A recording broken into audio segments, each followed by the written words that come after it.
connect them to a story at different points in different ways. And so some of the pitches that we've had and some of the films that we've funded from a relatively small budget film like Raspberry Magic, which was an independent film, and another one called Bottle Shock that had a fairly decent independent film budget that had some recognizable celebrities in it, and made it around to some film festivals and actually did make some money.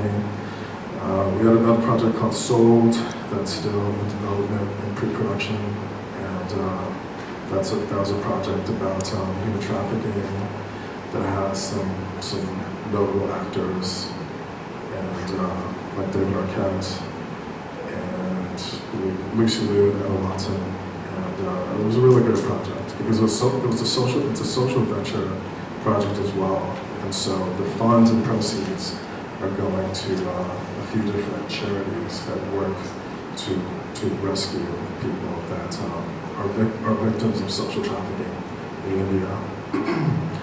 And another project that we've had is Follow the Stars, which was a project about Nazi Germany in Amsterdam, and it was produced by Sean Astin, came up to produce that, and he was Bilbo Baggins' friend in The Lord of the Rings. And Thrive, a movie that was actually screening here the first time that I came to a meeting here and met up with co-founders of this group, was partially funded by one of the investors in our group, which I think is really great.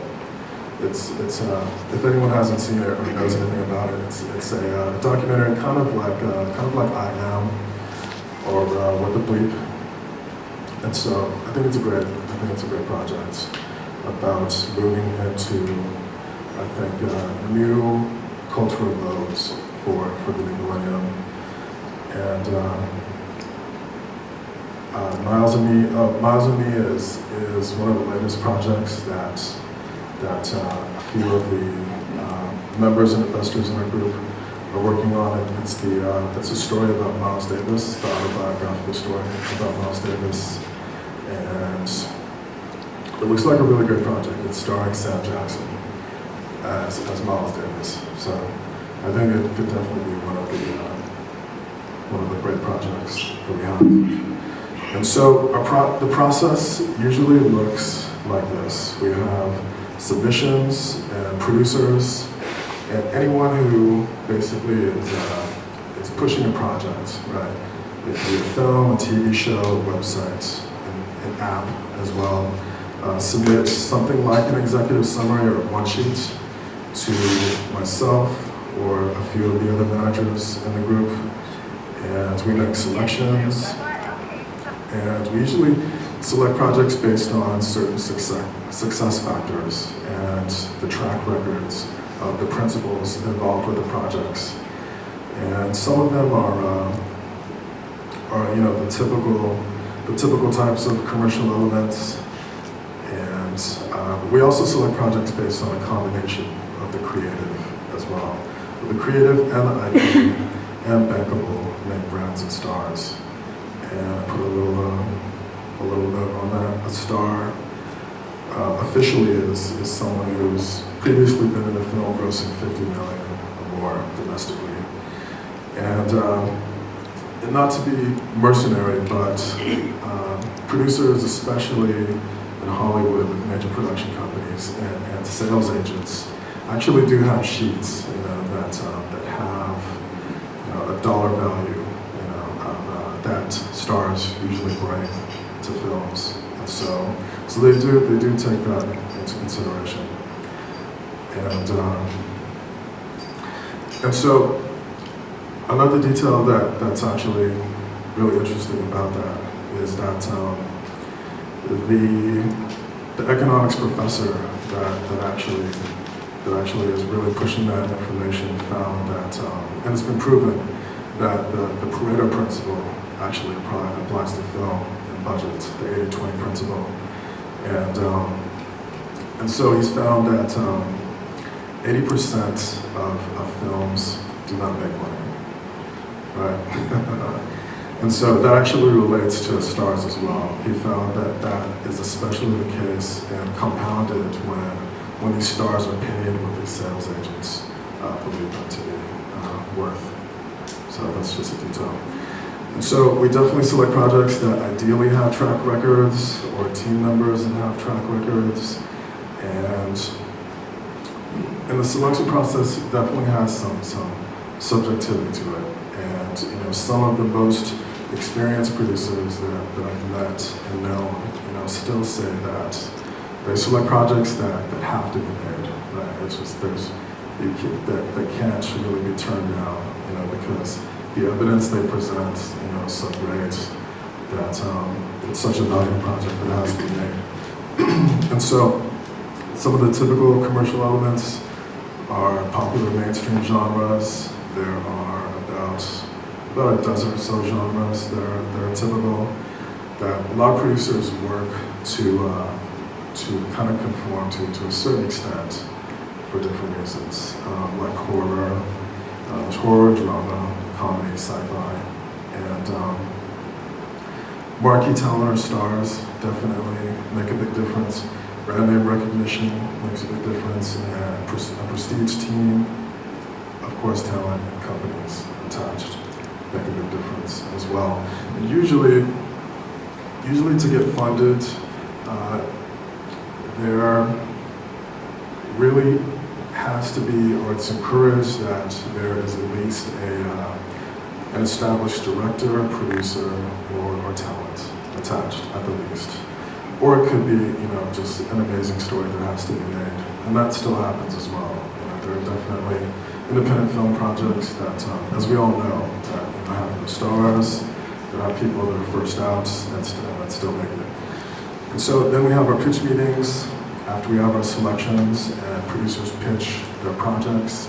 And basically go through the slide deck, just like something through this. Sometimes we'll have a quick screening of a trailer or dailies or whatever the situation is.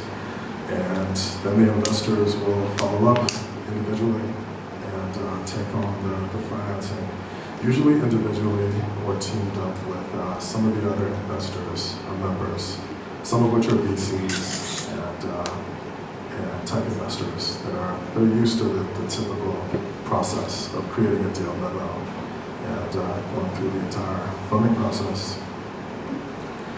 And so that's most of what our project looks like. And I've been working for maybe the last year and a half to develop what we do and develop our business model so that we can include some of these other digital platforms with what we do, because we originally started out with film as a major focus in 2005, and so I'm here to connect what we do to our finance group and to create opportunities. Great. I think my microphone is going to get some feedback. No? All right. All right. Can we just get the audio down just a touch on my microphone if that's possible? I'm loud, I'm sorry. Great, and can we just get the light as well? We're going to have just a couple questions and then move on to Mouchy over here. Does anyone seem to be ready to go? So what do you see the value of like mobile apps and other digital tie-ins? Are they a way to show early, like we say in the angel space, social adoption or social proof, or to show there's an emerging market? And what do you see things like anime and transmedia, mobile tied-in projects? Like you have one that's already getting pre-funding from TV, a TV show coming out, got a Bank of the Star, and we're trying to figure out what the metrics are in our negotiations because they're already like put some money in. So we've already like pre-funded the app on a platform that does that. So we pre-sold units. How do you looked at tying those in, and how do they impact with the offline merch? Because we actually have content and books already being sold already in Wisconsin, live events. So that's the question we want to find out. How do you see those tying in and what you're doing? We can talk offline more. I think that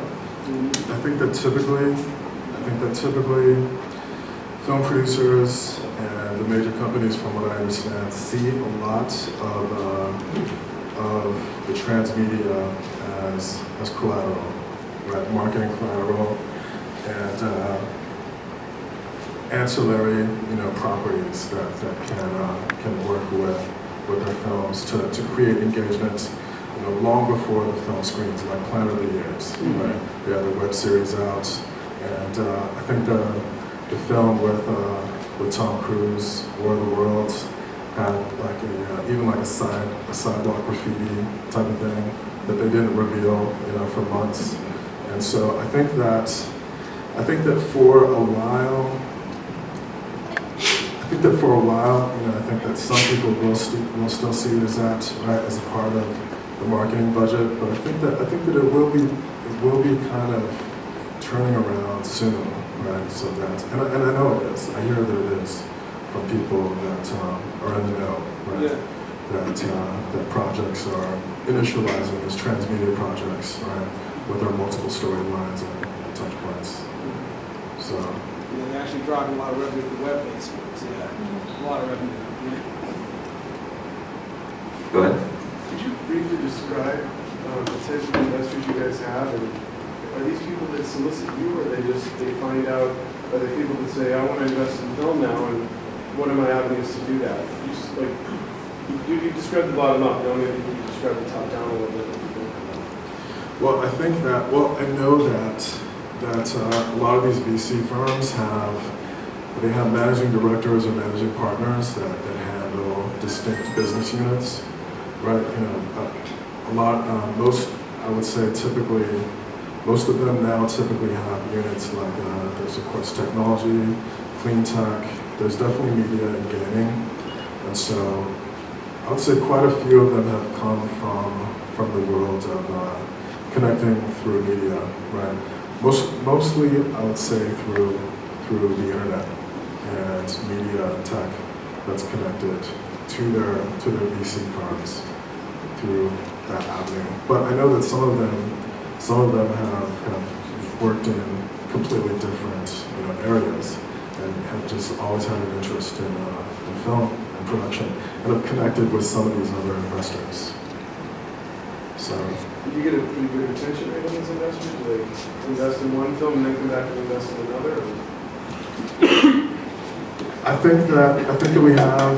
It's been kind of cyclic, right? It's definitely been kind of cyclic, and that's one of the things that I've been working on over the past year and a half is developing our business model so that it can work and supplement something like crowdfunding.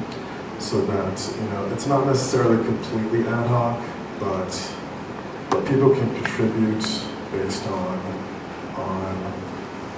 what they want in terms of participation. So that partly so that with film we can create something like the film funds that are in Hollywood, and not just in Hollywood, but everywhere else in the world, so that. We can take advantage of certain trends like the tentpole phenomenon, right? To address the risk of film, which has projects that fail 80% of the time. Big companies will take on a slate, right? In hopes that maybe 2 of them, right? Maybe 20% or so will have success and pay for all the other ones, and provide funding to push into other projects or to be leveraged. Do you want to?